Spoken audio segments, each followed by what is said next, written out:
First సివిల్స్లో ఫస్ట్గా మీరు IPS select అయ్యారు. అవును. ఐపీఎస్గా మీరు సబ్మిట్ చేశారు. మళ్ళీ ఎందుకు మళ్ళీ ఐఏఎస్ పోవాల్సి వచ్చింది సార్? ఇంగ్లీష్ ఆల్ఫాబెట్లో నాకు తెలిసిన మొట్టమొదటి 3 అక్షరాలు ఐఏఎస్. ఇంకొక గొప్ప విషయం సార్, ఒక ఎస్ యూనివర్సిటీ, ఒక ఉస్మాన్ యూనివర్సిటీ ఎలా కలుసుకున్నారు? కామన్ ఫ్రెండ్స్ వాళ్ళు ఎవరు ఇట్లా సజెస్ట్ చేసినప్పుడు తొలిసారి చూశాను. తొలిసారి మిమ్మల్ని చూసింది మొదలు కదిలాయి మదిలో. ఈ హాస్టల్స్ కూడా మీరు వచ్చిన తర్వాత కొద్దిగా బాగా డెవలప్ అయినా సార్, వాటి మీద వాటి ఫోకస్ మీద శ్రద్ధ బాగా చేశారని. Basically- తర్వాత ఈ కోచింగ్లు ఇప్పించడము పిల్లలకి.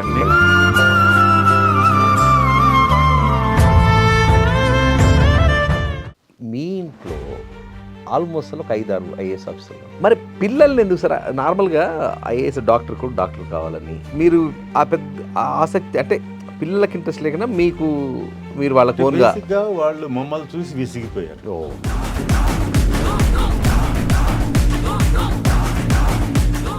దూరం నుంచి చూసే వాళ్ళకి ఐఏఎస్ కలెక్టర్ అనేది అనిపించవచ్చేమో, కానీ పక్కనే ఉండి చూస్తే ఊరు కొట్టింది.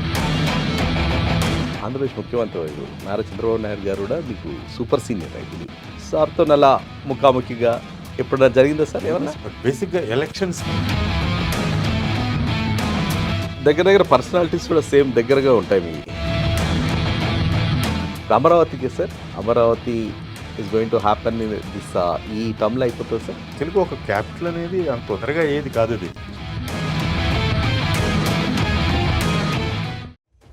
హైడ్రా, ఎస్పెషల్లీ హైడ్రా మంచి కార్యక్రమం సార్. హైడ్రా ఎక్కడి నుంచి ఎలా మొదలు పెడితే ఎటువంటి మెసేజ్ మనం కన్వే చేస్తాము అనేది కాకుండా, పని చేయడం మొదలుపెట్టిన తర్వాత కన్వే అయిన మెసేజ్ని దాన్ని రివర్స్ చేయడం ఎట్లా అనే ప్రాబ్లంలో ఓడిపోయారు.